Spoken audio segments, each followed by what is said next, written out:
د هند لومړی وزیر نریندرا مودي د ټویټر اکاونټ هیک شوی. قدرمن لیدونکو په سلامونه مو هرکلی کوم. د هند د لومړي وزیر دفتر اعلان کړی چې د دغه هیواد د لومړي وزیر نریندرا مودي شخصي ټویټر اکاونټ هیک شوی دی.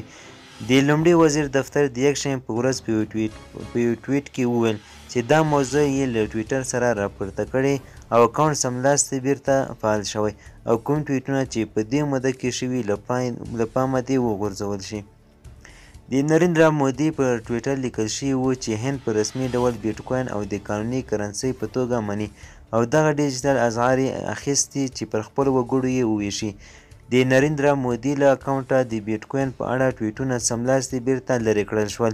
تر دې وړاندې د نومبر په وروستیو کې د هند د مالیې وزیر نرملا سیتارامن وویل چې د رسمي اسعارو په توګه د بیټکوین منلو لپاره حکومت هیڅ وړاندیز نه دی کړی. د یادولو وړ ده چې د 2020 کال په سپتمبر کې هم د هند د لومړي وزیر نریندرا مودي شخصي ویب پاڼه او ټویټر اکاونټ هیک شوی و. نریندرا مودي پر ټویټر له 3 میلیونو څخه زیات فالووران لري او د نړۍ یو له هغو څو مشرانو څخه دی چې په ټولنیزو رسنیو په دومره لوی شمېر فالووران لري. قدرمن لیدونکو زموږ خبر تر همدې ځایه و. د لا زیات معلوماتو لپاره زموږ چینل سره سبسکرایب کړئ. مننه.